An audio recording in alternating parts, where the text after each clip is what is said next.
2025 সালে বিশ্বব্যাপী ফুটবল ট্রান্সফারে খরচ হয়েছে প্রায় $13 বিলিয়ন, যা আগের বছরের তুলনায় প্রায় 50%-এরও বেশি এবং সর্বকালের সর্বোচ্চ। আমরা এটাকে দাসপ্রথার আধুনিক রূপ বলি। এটা ভেঞ্চার ক্যাপিটালের মতো। 10 জনের পেছনে 10 মিলিয়ন করে লাগাও, একজন যদি 100 মিলিয়নের খেলোয়াড় বের হয় তাহলে এই কেল্লা ফতে। আর ভাষা বদলানোর সাথে সাথে আমাদের পুরো নৈতিকতা বদলে গেছে। এটাকেই বলে সিস্টেমের সাফল্য।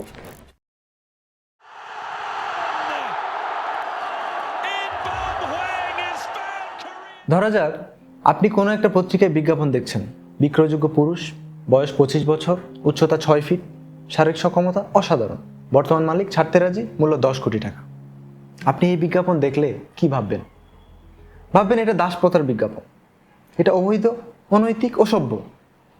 কিন্তু একই বিজ্ঞাপন যদি এভাবে লেখা হয়, transfer available, Kylian Mbappe, age 25, world class athlete, club open to offers, release clause 180 million, তাহলে আপনি কি ভাববেন?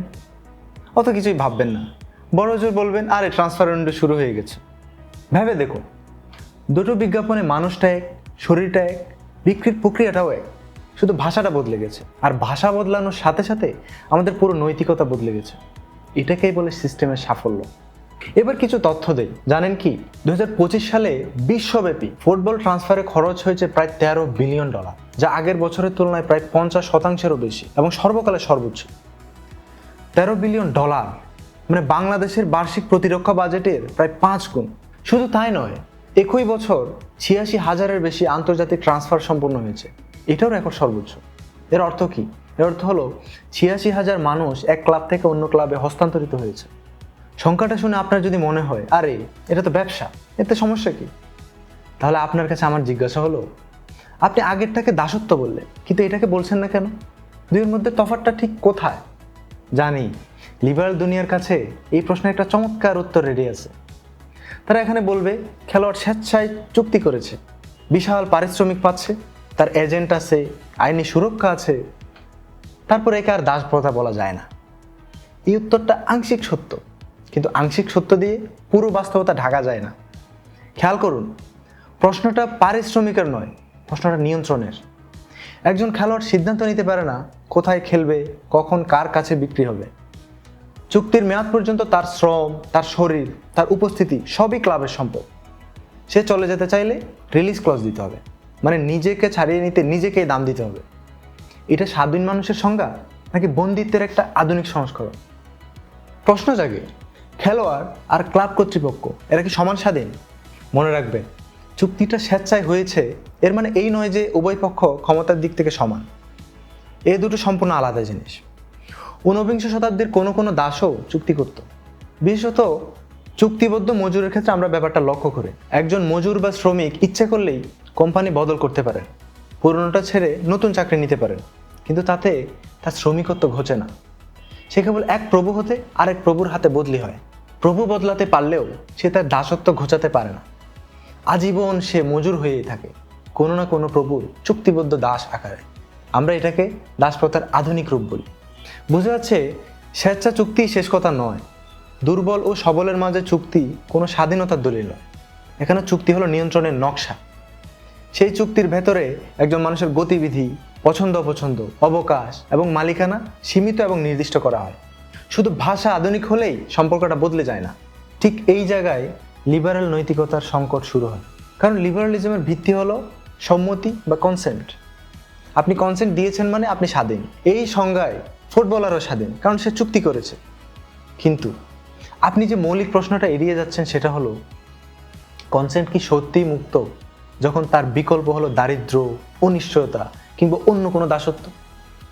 একজন আফ্রিকান কিশোর যখন ফুটবল একাডেমির সাথে চুক্তি করে, সে কি সত্যিকারের বিকল্পের মধ্যে থেকে একটা বেছে নেয়, নাকি তার সামনে থাকা একমাত্র সুযোগকে কাজে লাগায়?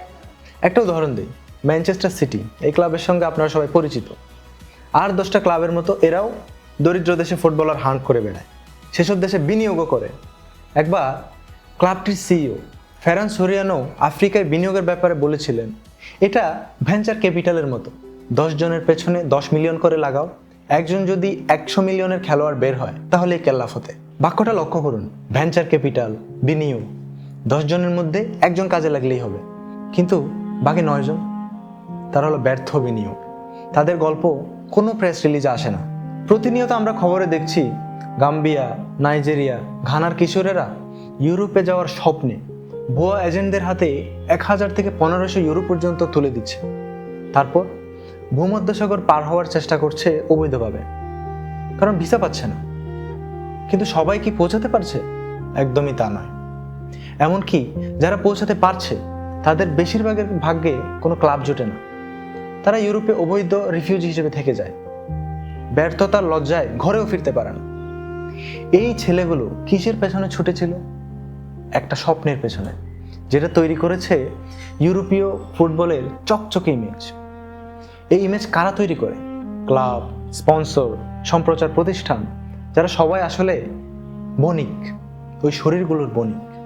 মানে যে বাজার এই কিশোরদের স্বপ্ন দেখায়, সেই বাজারই তাদের শরীর কেনে এবং বিক্রি করে। আসলে এটা একটা বাজার না, এটা ফাঁদ। আপনি বলতে পারেন সবই বুঝলাম, কিন্তু নেইমার, মেসি, রোনালদো এরা তো কোটি কোটি টাকা পায়, তারা তো অসাধারণ লাইফ লিড করে। হ্যাঁ, তা পায়, আপনি ঠিকই বলেছেন। কিন্তু প্রশ্ন হলো, একটা দাস বাজারে যদি 1% দাস বিলাসী জীবন যাপনের সুযোগ পায়, তাহলে কি সেই বাজারটা আর দাস বাজার থাকে না?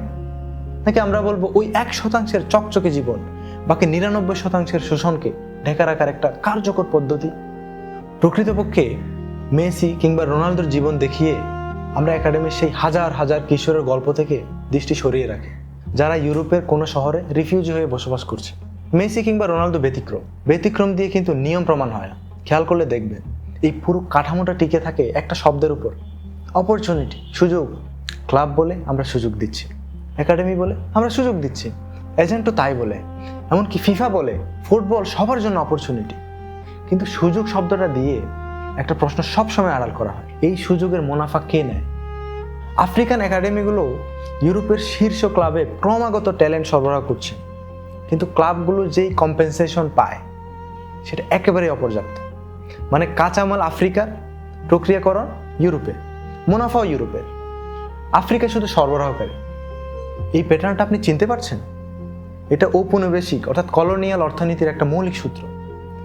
কলোনি থেকে কাঁচামাল কেন্দ্রে যায়, মুনাফাও কেন্দ্রে থাকে, প্রান্ত শুধু উৎপাদন করে।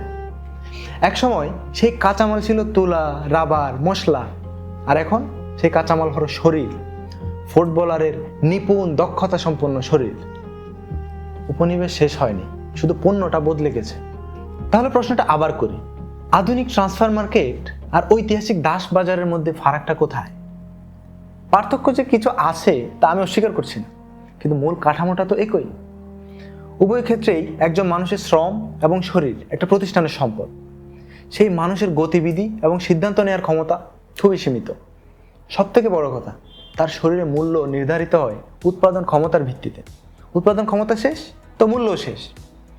এই কাঠামোর একটা নাম আছে, আপনি সেটা বলতে চান কি না সেটা আপনার সিদ্ধান্ত, কিন্তু নাম না নিলেই যে কাঠামো গায়েব হয়ে যাবে সেটা কিন্তু না। দুঃখজনক হলেও সত্য, এই কাঠামোটাকে আমরা প্রতি মৌসুমে, প্রতি ট্রান্সফার উইন্ডোতে, প্রতি বিশ্বকাপে উদযাপন করি। কে কোথায় গেল, কত দামে বিক্রি হলো, কোন ক্লাব কাকে পেল, এই আলোচনায় আমরা মত্ত থাকি। আর এত মানুষের একসাথে মজে থাকাটাই এই বাজারের সব থেকে বড় জ্বালানি। এইসব কথায় আপনি খেলা দেখা ছেড়ে দিবেন সে আশা আমি মোটেও করছি না। আপনি বিশ্বকাপ দেখবেন, 1000 মাইল দূরের কোনো একটা দেশের জয়ে প্রাণ খুলে চেঁচাবেন। আপনি এসবের কিছুই ছাড়বেন না জানি, তবুও বলি, পরের বার যখন ট্রান্সফার নিউজ দেখবেন, এক মুহূর্তের জন্য ভাষাটা অনুবাদ করে নিন, কেনা, বেচা, মূল্য, হস্তান্তর। তারপর ভাবুন, এই একই ভাষা আপনি আর কোথায় শুনেছিলেন?